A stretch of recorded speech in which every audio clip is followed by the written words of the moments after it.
Okay, so unfortunately, I would say this week featured a little less whimsy than in weeks prior. It was kind of a little bit more about distressing updates in the worlds of government and tech, and also just humanity in general. On the one hand, we had this company release footage of its like humanoid robot product dangling from the ceiling on meat skewers. It featured like an ominous flickering light behind it and sort of like twitching human movements.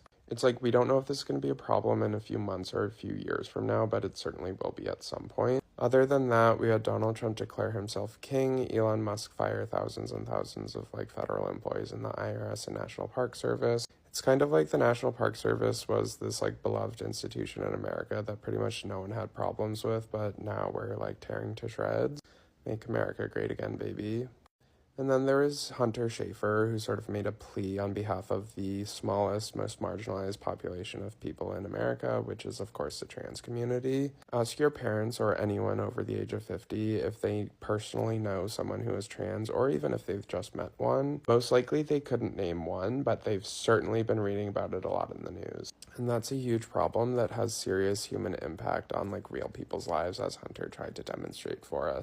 On the brighter side, there were new Luigi Mangione pictures this week. Personally, I'm a little confused. I thought we all thought he was guilty, but just hot. But now I'm hearing that like some people think he's genuinely innocent. I thought this whole time it was just like, if you're hot enough, we don't give a shit. Then, of course, there's the brother on brother like romance story in White Lotus that people seem to be excited about. In terms of like other celebrity stories, the Blake and Justin Baldoni situation is running a little stale. Like, I'm personally over it. It's a total disaster for everyone involved. And then, of course, there's award season. I don't know why, but this has felt like the longest award season in recorded history. Like, I would be pretty okay with not seeing any of these people's faces for like quite a long time after this is all over. In other news, we also have the Alabama Barker Bad Baby feud.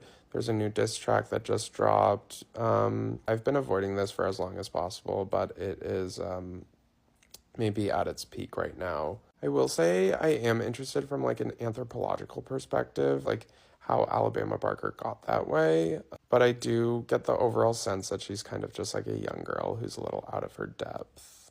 And then, yeah, through it all, we have TikTok to distract us. Party for You by Charlie XCX was sort of this week's like reigning trend. There's also Les Mis Anne Hathaway, Find the Beat, Come Clean by Hilary Duff, and Jubal by Klingande.